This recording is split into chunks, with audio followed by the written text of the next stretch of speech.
Yeah, Buzz, your 25% shooting, how much of a function of that was what Georgetown was doing, or you guys missing shots that you maybe would make normally?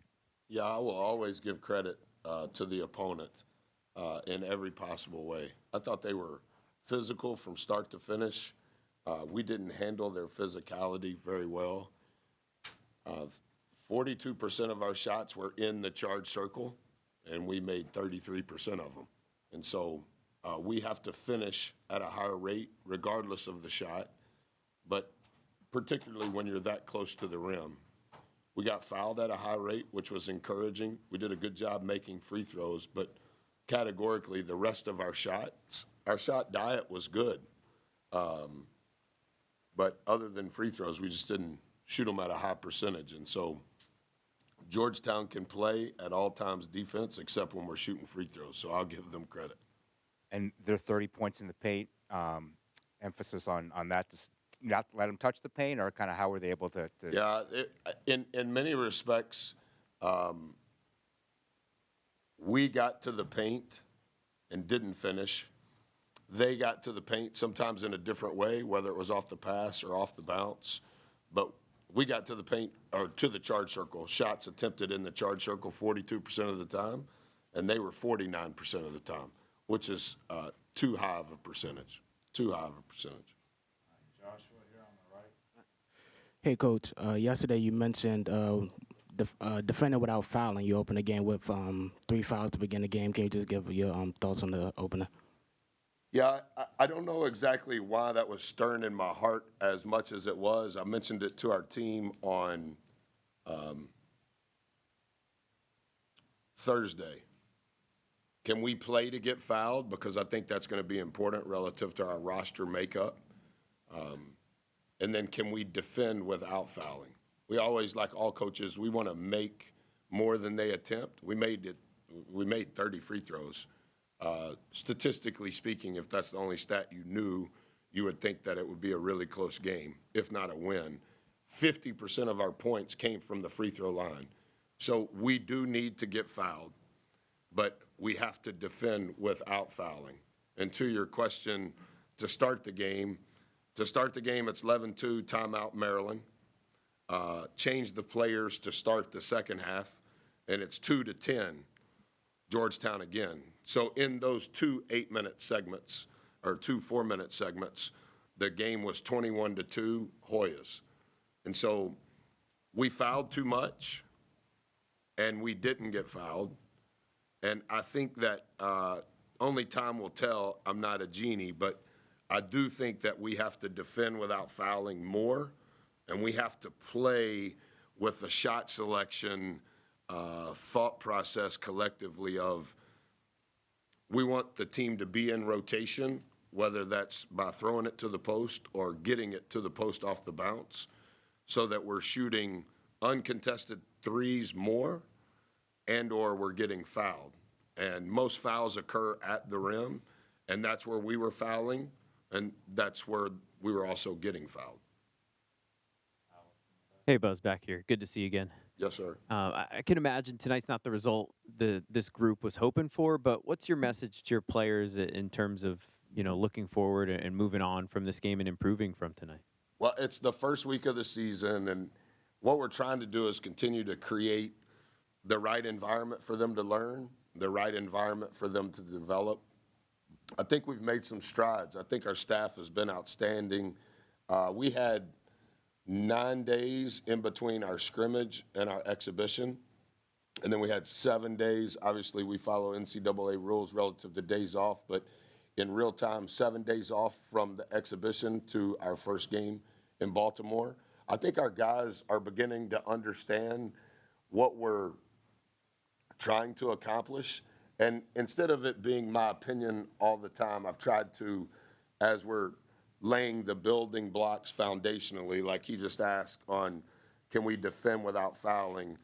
Instead of just saying those words, I've tried to analytically show them some evidence so that they can understand it, and then give them some measurables so that as we're going, like we talked about it at halftime, some specific numbers, and then that's what we just finished talking about there.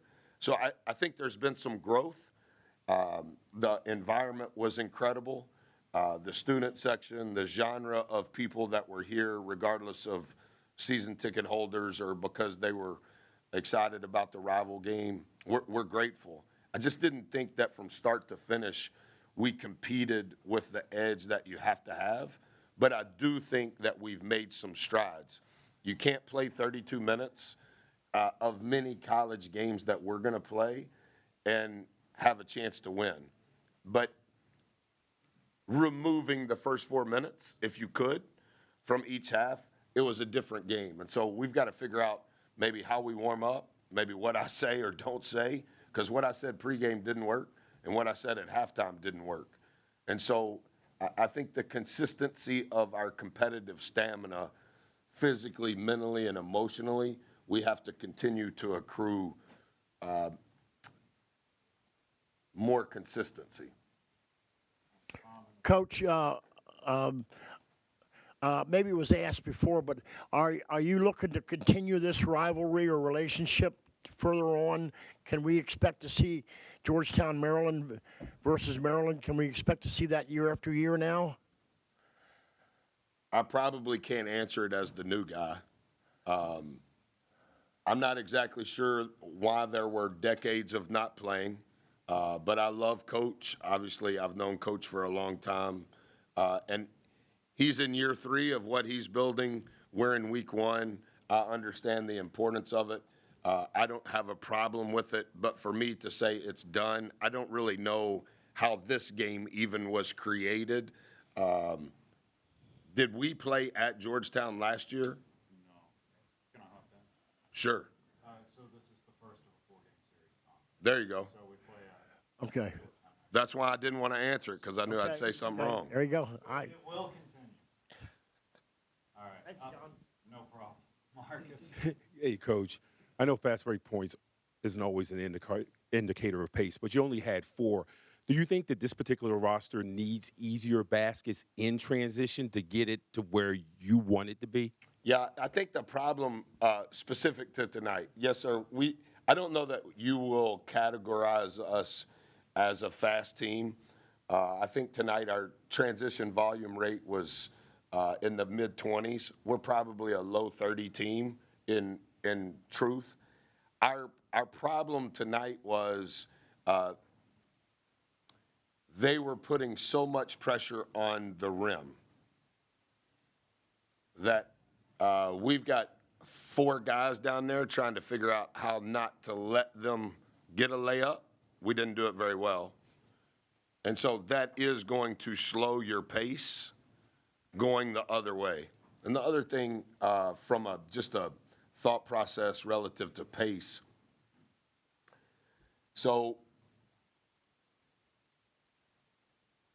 we want to make free throws so that we get our defense set in hopes that we can shorten their game and lower their transition volume rate. But in order for our transition volume rate to increase, we're going to have to do a better job of getting consistent stops. So we call 3 stops in a row a turkey. Monday night we had 8. Mathematically, you will win 98.7% of your games if you get 3 stops in a row. Tonight, we had 2 in the first half, and we had 1 in the second half. And so the end result of that is they're putting a lot of pressure on the rim, but also we're taking the ball out of the basket a lot too. And so not just Maryland, any team, if that's happening at a high clip, it's going to be a slower game.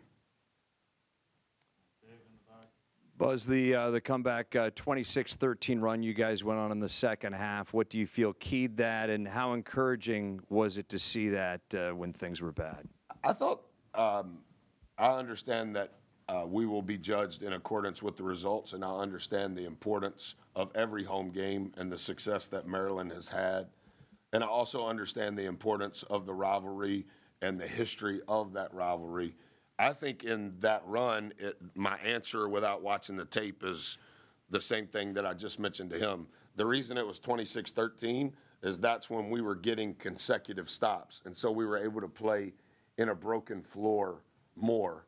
And I also think that the tenacity that we played with in those stretches needs to be closer to that from start to finish. And I don't think that I would say that our guys stopped, but we weren't prepared to play with that level of juju from start to finish. I thought there were stretches, that stretch you're talking about, it was better. I think we were down 5 at half, and we started the game down 11. So we made some strides. And then we're down 5 at half, and they scored 10 and we scored 2. So now we're down 15. I guess we're down 13, whatever that is, whatever the math is on that. It just, as we continue to figure this out, what I've tried to tell them, and I've tried to make sure my actions match my words, I'm coaching you for who you're going to become. I'm not coaching you for who you are today. Who we are today is we lost. And we lost because we didn't do the things that we know that we're going to have to do in order to have a chance. But if I'm only coaching them because it's 5 days into the regular season, then I'm failing them for their future.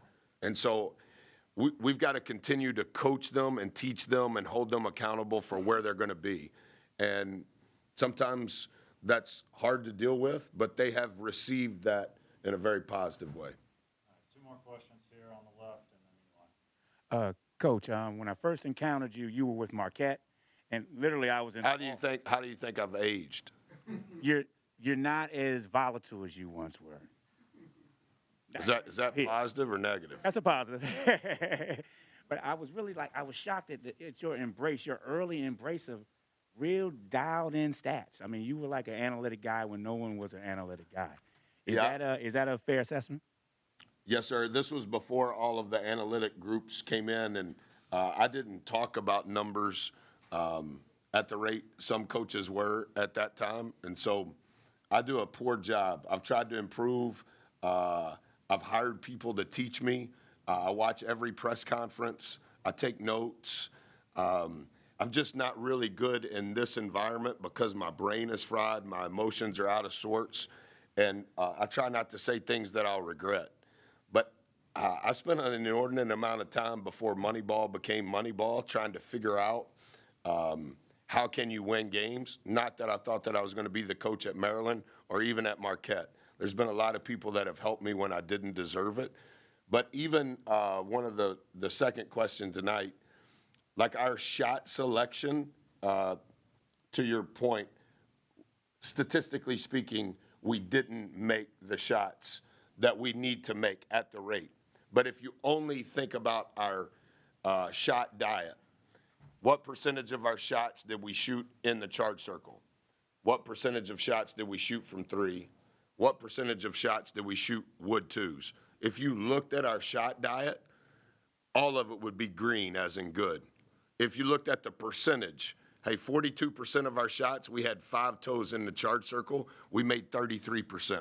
You're not going to win a game when you make 33% of your layups. The thing that hides it is our points per possession only has a chance to be in the realm of this being a game, is that we 20% of the time when we had the ball, we got fouled, and we made 80% of our free throws.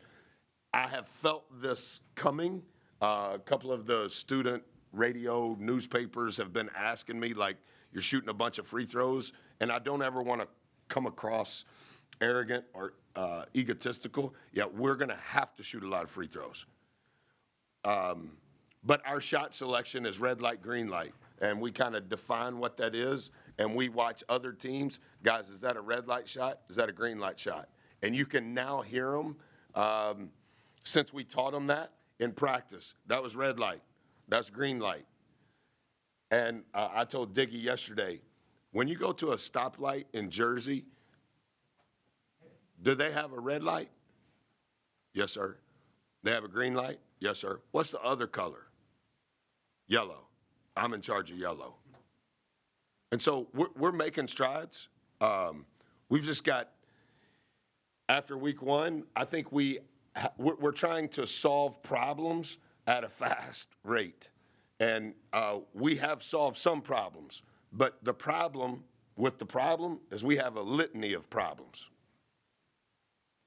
Last one to Eli on the right. Hey, Buzz, Eli Cohen, Inside Maryland Sports. Just with Miles' first game of the year, what stuck out to you most with him and what was most impressive?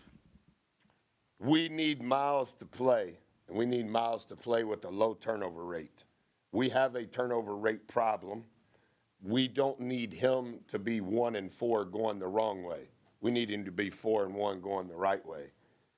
To his credit, he has missed significant reps of practice, but I do think his IQ is high, and I do think that his speed changes our team, whether we're trying to play fast or not.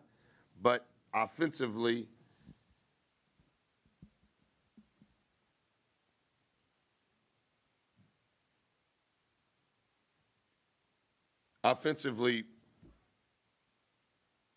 our Maryland needs to play with as low a turnover rate as possible, and particularly the primary ball handler. And I think he will do that.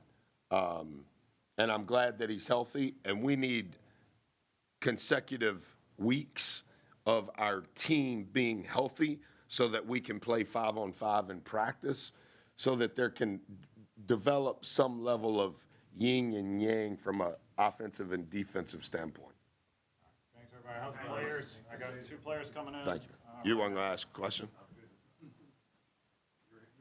Well, I mean, he was pointing out people. He didn't point out you. I'm the new guy. I thought you were important because he pointed at you second at media availability. Oh, and you didn't wear a pocket square.